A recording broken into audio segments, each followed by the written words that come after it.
Okay. Got it. Got And, it. and then It's here, a tedious process. I have done it in the past as well, but it looks really awesome. yeah, it's very cheap things, but that's what groom is, right? Like you have to be, you have to love pain to like do groom. Right? You have to like love the pain of like just getting in there and redoing it over and over, and just love that fine intricate detail, right? It almost becomes like meditation. Yes. At a certain point. Um, so then let me show. Actually, let me show. Okay, so here are all the grooms. Let me actually hide this. Nope. Let me hide the layers. Move this over. It's been a minute since I've been in my My file. I have a much better way of doing this. I just forget how. That was great. One thing I made sure of is I kind of broke up. Whenever you're working on a groom, it's really good to make sure you're organized. I would say that's the most important thing, one of the most important things. Because sometimes you want to see what's laying on top of each other. So the thing when you see really bad grooms is you see a lot of intersection with hair. And it's just an artist is not having enough time to go in and really fine tune it. So I wanted to make sure I could see exactly what layer was sitting on top of each other. So essentially, I went in once this was all done. All the guides were turned into XGen guides. I went in and made sure that I went through and made all the front layers on one layer, and then went all the way back, and then color coded them. So make sure what's really handy is making sure your region maps are your primitive color is looking, or sorry, your guide color is looking at a map. So inside of Photoshop, I essentially just made a map like this, really rudimentary, right? But it helped me understand what my layering process was. So essentially, if you're dyeing someone, if you go to a salon, the hairstylist would pick, one layer of hair, put dye on it, wrap it in tin foil. It's kind of like what I'm doing, so I can see exactly what layer is sitting on itself. It's the only way I could really understand what was happening. So, try to just give yourself the most tools possible to understand what's happening with your groom. Because if you don't, the groom will take over it. Just you won't have any control over it. And again, you just inside of Maya, you just create a map here and you point to that map in the hypershade. So definitely make some type of guide color, especially working with animals, so you can see like what those curves are doing. Maybe you don't even realize, but you have hair intersecting itself, so that helps sell the realism quite a bit. Um, and then depending on this character, so this is a big thing that helped me with performance. Where's that? Sorry, real quick, Mark. So basically, if I just sum that up, you basically painted that map on her scalp, and then you ran that into the spline so that you could see the difference, right? Yes. Yeah. Okay. And then Yeah. and then you pulled those splines out per layer depending on how they got colored. Yes. So how they got colored, I put them on its own layer. Correct. Got it. Inside of Maya, so I can see what was happening. Got it. Got it. Okay. And then, yeah, I actually did it in Photoshop, but you can paint it however you want. Take your scalp, do it in Painter, Photoshop, whatever you want. You can probably do it right inside of Maya with Maya's paint, but it's a little tedious sometimes with that, and you're probably going to go back and forth quite a bit. And Photoshop is probably the easiest way, or Painter, because you might realize you want even more fine detail with that. So if I look again, my map actually. So let me show you this map first. So this was the first map I used to understand my regions. So regions are how you want to break up your hair. So if you want to part down the middle, right, you would have one side blue, one side red. If you have an animal, actually, I'll show you this on the website real quick. I'm not sure if saying you've shown on their website. Um, I sent them, I think, ArtStation. okay. I don't So remember. I worked on Charlie. This was back when 2016, so this is a long time ago. When NextGen was like pretty new in Maya, and there wasn't a lot of documentation. So let's say you wanted like a really strong part on down his leg or something, you would have a region map, kind of defining that part right down the leg or something. Or if you want just stronger parts in the hair, you would have different region maps for that. Let me see. I think I did that. No. So, yeah. So right down the middle of Belle's hair, that is so I use a region map to control the left and the right side. So when you want your hairs not to, you know, uh, not to combine over and mix and match, you want to have a region map, and that controls it. So when I was working on this, I really wanted the hair to be separate. I I didn't want too much hair kind of going between the regions because that would kind of defeat the purpose of these spikes. So that was the first map. But what I was going to say is, where's that? My first version of this was I had larger colors. So see how I have red and purple? This was all red at first, and then I had this yellow and green, and that still wasn't giving me enough fidelity to see what was intersecting. So intersecting is one thing with especially long hair, or just any grooves you want to be aware of. So I really had to break it down into smaller sections to see what was happening. And eventually, this was enough fidelity to control what was intersecting and what wasn't. And then did you, if it was intersecting, did you go back and fix it by hand, or how did that work? Okay. Yeah, went in. So let me actually turn off all these. Yeah, sometimes XGen like crosses itself if the region maps like are not perfectly aligned. But I tend to just paint it inside of the XGen region map itself, like I'm painting there. That works too, for sure. Yeah, that works. Sometimes you might want to switch. I'm not sure if you mess with the brushes, but you want to switch to a hard edge brush inside the painter because sometimes when you use the softer brush, XGen doesn't pick up.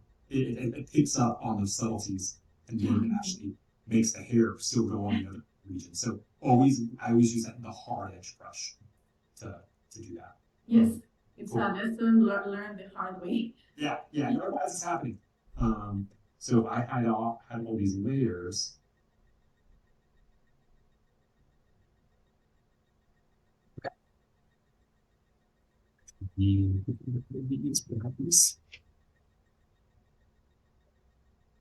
Yeah, so you can see all these different sections, all broken up by color. And then I would just go through, and I'd probably work on one or two at a time in the front. So it's so hard to see this stuff. So I go in and make sure that the reds were in front of the purples essentially. Maybe red and purple probably not the best color to use when doing this. Probably should have more contrast. But you get the idea. So you just want to go through, select them, and then use your brush tools or use your soft selection. Sometimes just using your soft selection with your CVs is going to be easier than the brush. You have a little bit larger control because you can see these knots I get. So these knots are when I went in and used the brush to do it.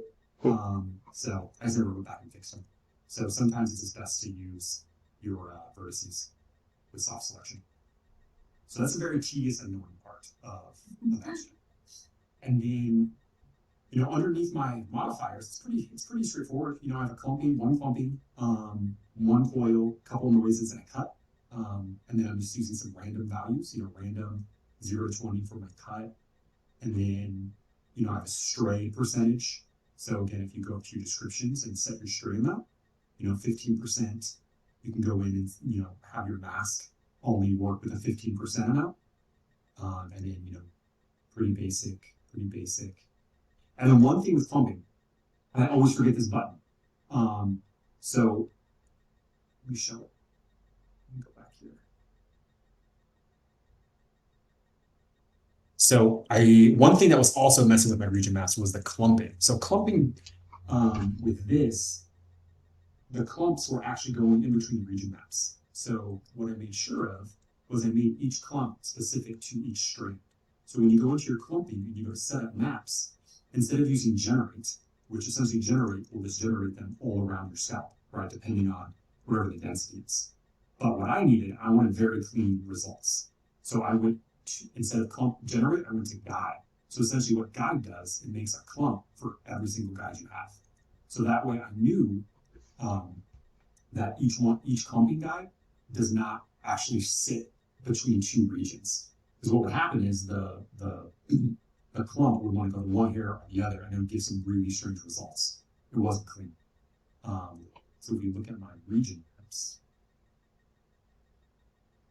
turn on the scale.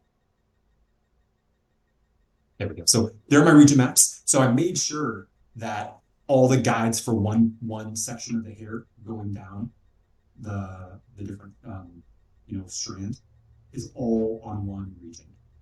So this was kind of a pain too, making sure that all these were just on this region, and then vice versa for the green and vice versa for the red.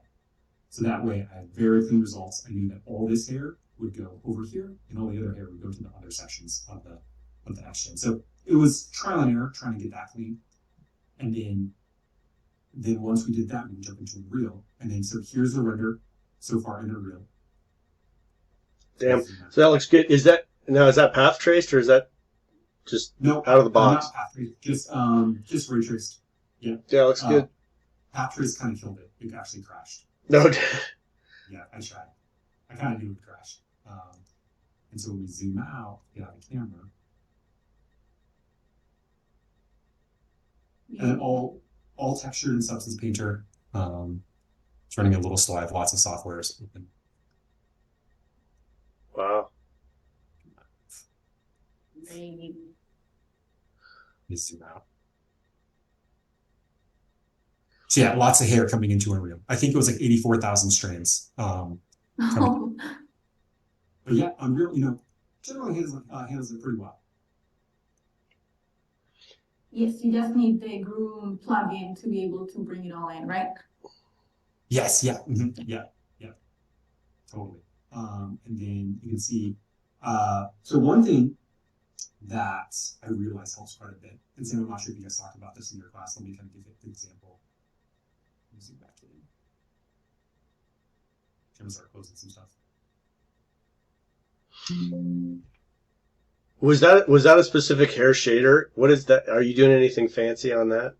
Yeah, it's actually not fancy at all. So okay. I'll share it. So one thing that you might run into is that are you guys using HDR backdrops or skylights in your scenes? Yeah, we're using skylights. Okay, cool. So one thing I realized that HDR backdrops and skylights don't affect grooms unless you change your engine scalability. So right now, if I were to turn off this, if I blow this out to like 10. You mean the actual the skylight? Yeah. So you can see the HDR backdrop and skylight has no effect on itself. So you might have some lighting. Oh, okay. So under your settings, and I don't like how Unreal 5 changed it from Unreal 4. I always forget about it because it's over here on the right. So if you go to settings and you go to your engine scalability, mine's completely all on Epic. But if you turn it to cinematic, and I think it's one of these, probably shading, but let's just do them all.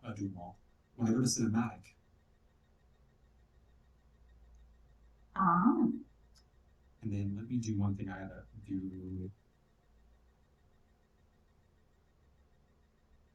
Here.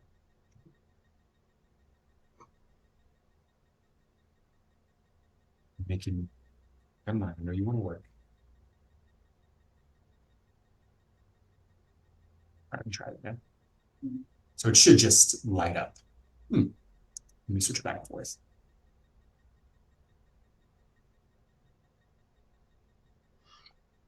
Oh, also, Sam, I think Paul just mentioned he would like it recorded. Yeah, I'm recording. Okay, perfect. Now it doesn't work. Let's try one more thing.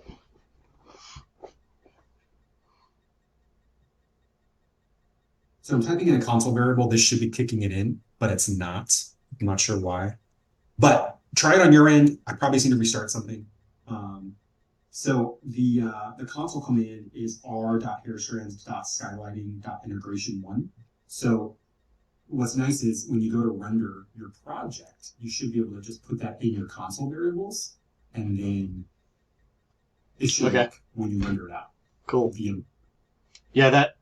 Beautiful. Just knowing that that's around and we can test it. Yeah. Here, I can actually show you in Photoshop. So one thing that I always do on a project is every little change I make, I put it into Photoshop so I can compare the results. So just like from last week, I've done like 251. So you can see I have a crazy amount of layers in here. So 251 layers. So let me jump back and see. Actually, I can jump in Discord.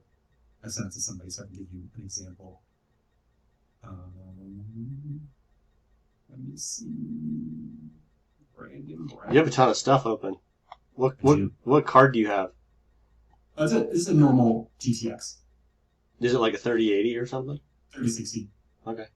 So you can see the difference. So this is all with no lighting from the HDR backdrop, and then this is with HDR lighting. So it gets really noisy because there's so many hair strands. But there is a bit better lighting integration.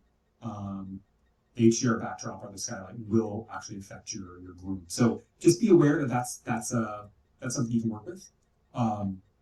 If not, area lights, obviously spotlights work really well. But you're definitely going to have to push the samples that are anti-aliasing and the render times to clear all this up when you go to render. Can you go over that? You don't have to do it right now, but I'd like to see how you're setting that up. Yeah, as far I as haven't done it yet on this. okay. Let me see. I think. So the noise. Let me close it. I'm going to restart Unreal real quick. Okay. I didn't quite understand what the noise was coming from. What you were just cranking your anti-aliasing up, right? So the noise gets introduced from the HDR backdrop. So from the HDR itself. So once it starts to use that global illumination from the HDR, I just don't think it has enough time to process all that lighting information and spec information from the HDR. And that's when it starts to introduce all that extra noise. And I haven't done test renders to get rid of it yet, the movie render queue. Okay. Is that the same reason why you get so much noise sometimes in Arnold rendering as well? Same reason. It's just, you just need more samples. You have more samples for it to just stay on the frame and process and understand what's happening. Yes, in Arnold it's like the forever rendering with that. Yeah, so maybe if your project doesn't need it, then I wouldn't do it. And then So cool. One of the questions I had, because I know this works awesome for still models, but if you are having the animation like we have and we needed to follow the head of a character, can you get the interactive groom movement in here in Unreal? Because that's the issue that I was having. Okay, yeah. Have you opened up the Meerkat demo? The what? The Meerkat demo in Unreal? I don't think so. It's that little animal that gets his head stuck in the egg. I showed it one day, but we haven't dug into it yet. Okay. So, I haven't done a lot of interactive rooms, so I don't want to, give you any information I don't know about. But what's cool is if you go in here, this is an entire demo made in Unreal with Fur and XGen, and you can open up the project and download it and just break it apart and see how they're doing their simulations. I'm pretty sure all the simulations are done inside of Unreal because they don't actually have any extra, I think, Olympic animation for the fur.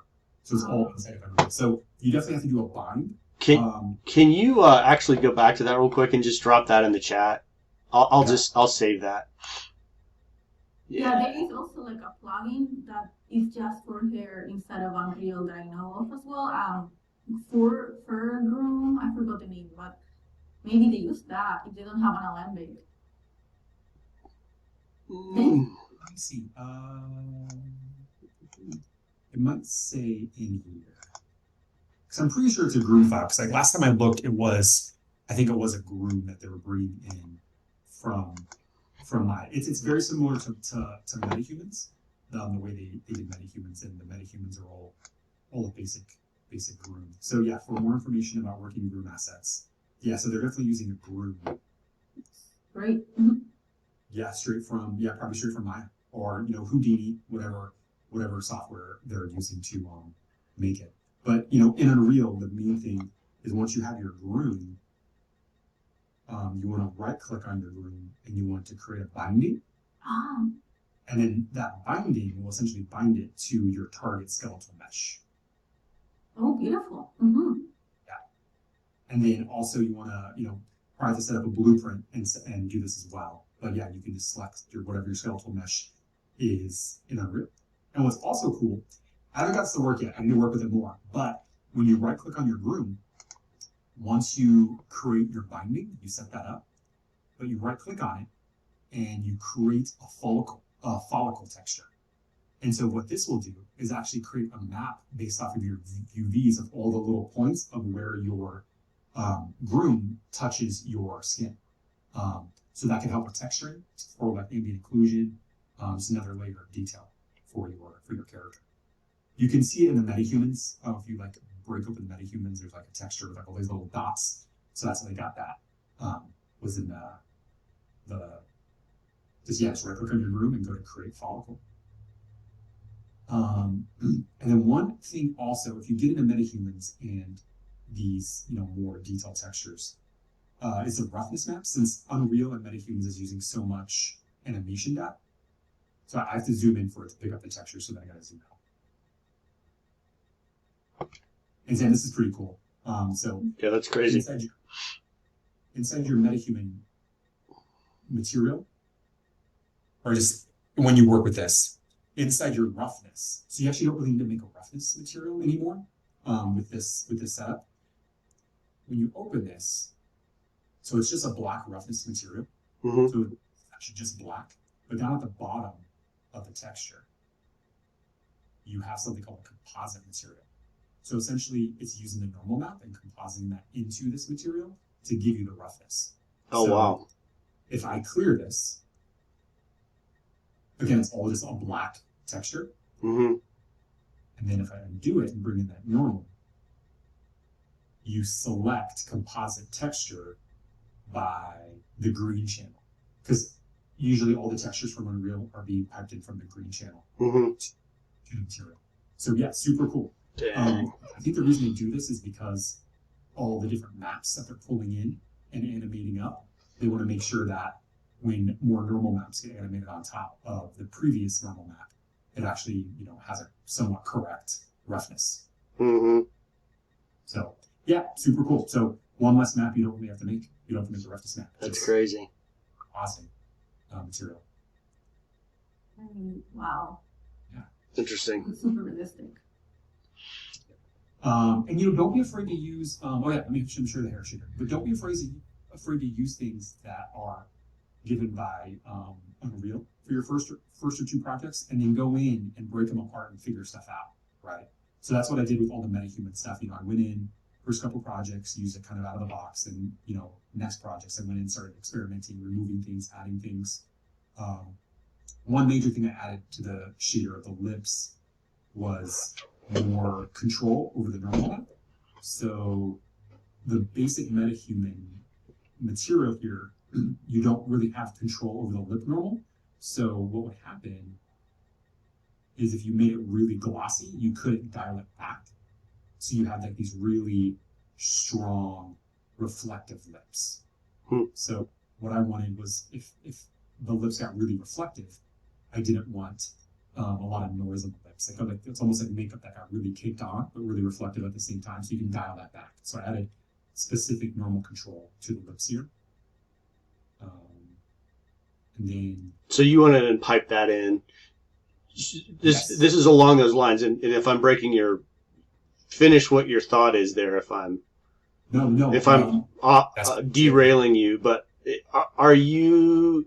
Is that shader basically for metahuman, and is there much subsurface scattering?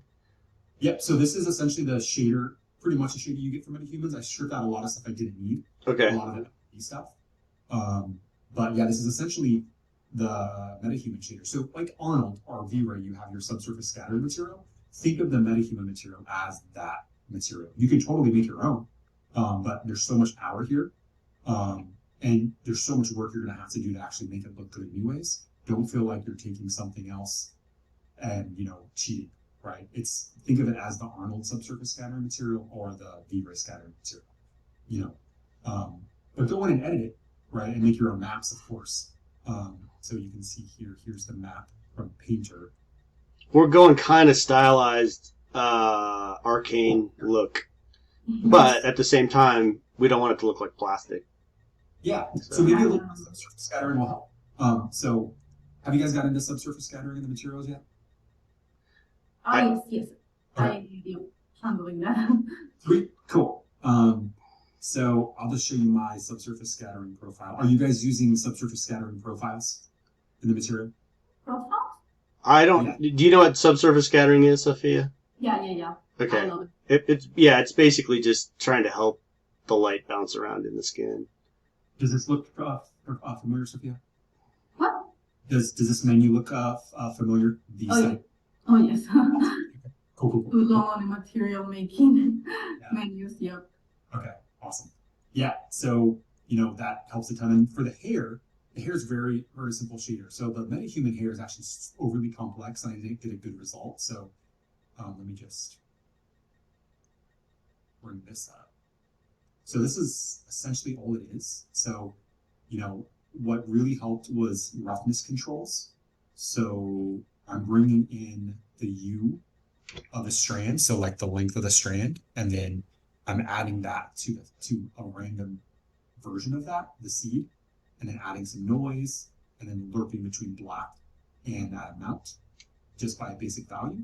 Can you zoom in there a little bit, Mark? What's up? Can you zoom in there just a hair? And then here I can there you go. That's pretty high res. And then this gave me a lot control over the roughness values. Now this is very subtle. You can easily break the hair shader and make it look more like tinsel, like tinfoily. So if we go in and look at that quick. Let me minimize this. So if I can go into the groom itself. And that hair shader was actually just straight up from Epic's website. A little bit of Epic's website and a few people doing some stuff on YouTube. And I kind of just put it together. There we go. So Oh, great. okay. Sorry, my computer's going so slow. All right. So what this material, what the roughness values did, really helped me with breaking up the speck here on the hair. So if we push it a little bit more, let's see, like if we do the roughness of the noise to 1.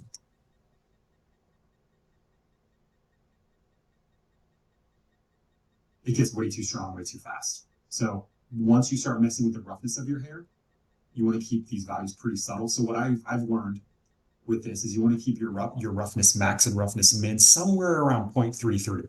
So inside the original shader, 0.33 is generally the roughness values of a lot of skin and hair. So I went a little bit lower and a little bit higher, just push it enough where I got some realistic pings of light.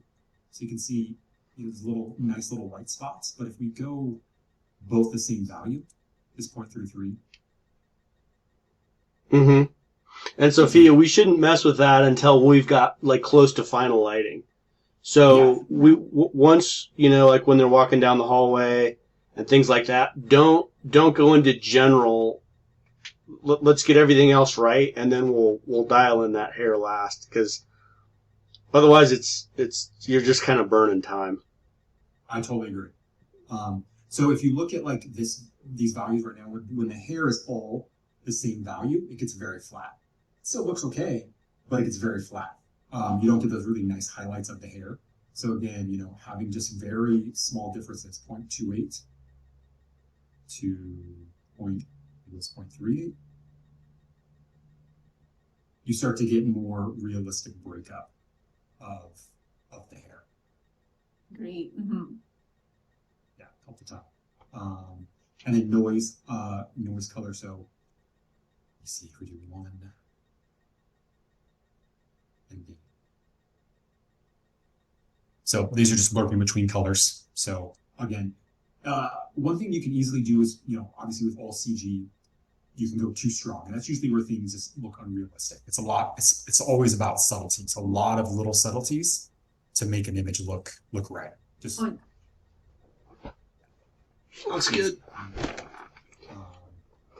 And that's essentially what this whole process was of all these different versions. So let's see. So this is where it started out with last week. Here, let me see. Okay. Dang. And then when you're getting these thumbnails here, is that going out of the render queue, or are you just doing a screen grab? I was hitting print screen. Okay. Yeah, straight up print screen, and then just pasting it directly into Photoshop. Okay. To, do really simple comparisons. I was messing with the spec a little bit here, so just working with making sure there wasn't too much reflection on the cheek. It was getting a little bit too reflective on the glancing angles. Oh yeah. So I just wanted to dial that back. Oh, that's so smart. That looks good. Any questions about the process? I know it's a lot of information, and it's kind of some of it's pretty. I think it looks great. Love the way you broke it through, and thank you for explaining it so well too. Of course, yeah. You know, it's a lot of little steps, and then just being realistic with yourself. And when something doesn't look right, try to figure it out, and you just need another eye. I kept bugging Sam to give me feedback, and a couple other friends to give me feedback. And they might not knew what the problem was, but they said something, and got some good feedback from them. Oh, that's great. Thank you. And you said the shader for the hair is just from the Epic Games, right? Yeah, it's in the Epic manual. So let me see. It's going to be one of these, and I can screenshot it. It's going to be in here. So it's on one of. Let me see. This is it. I think it's going to be under hair rendering.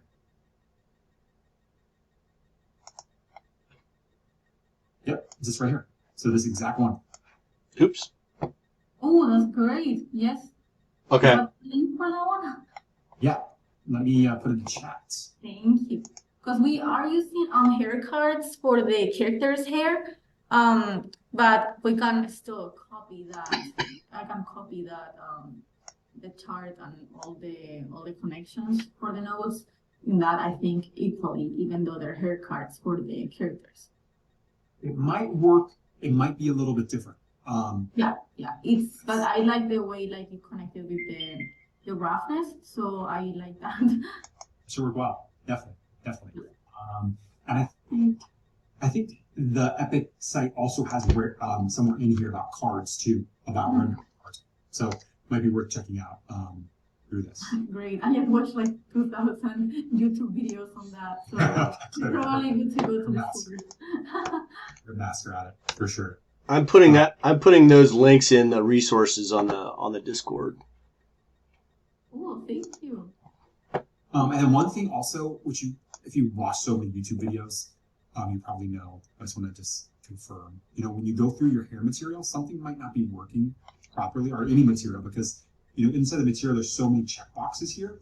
So make sure that if there's morph targets with the material that needs to be used, use with morph targets. So just go through here and make sure that whatever you're going to be using it with is checked on here. That's one major thing that I always forget to do when I go through here. So just click on the main node here, and then set your material domain if it's hair or whatever else it is, and then go through and just confirm that all your settings are checked on for whatever this needs to be. Like for example, use with hair strands, right? Or use with nanite, whatever it is. Can you also, I don't know if you're doing anything special, but on your sequence or when you're rendering out, are you what are you mainly outputting when you do, or have you done that much? Honestly, I haven't done it too much, but when I did do it, when I worked at Eyeline and we worked on Aquaman, we were doing EXRs, so straight EXRs. Okay. Yeah, and then we definitely made sure to do ACES, so we had some type of ACES LUT inside there as well, for the OICO color management. Where is that at? It's been a minute. Yeah, so OCIO display. So we were using this. So essentially, this is this right here is somewhat new to Unreal since it got into film. This was the way that different production houses like Weta or ILM could all make sure they were using the same language for color.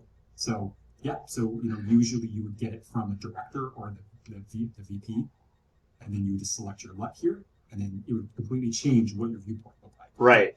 Everybody's viewing the same thing. Interesting. And then when you were I think on Aquaman you were doing it, were you outputting alphas, and were you kind of I don't know what they're. So we weren't doing any passes. So we were doing everything in engine. Okay. Yeah. Wow. And then when you did, and that's why the compositors hated us. Right. That's why they hated us. Was it because they were threatened, or because they thought it looked like crap?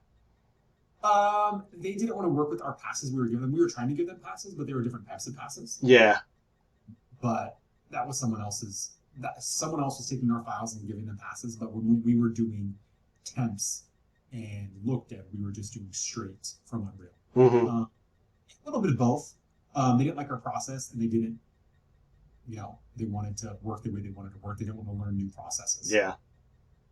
So one thing when you get in here, if you do work with the color management, you need to make sure that it's actually on inside of your sequence too.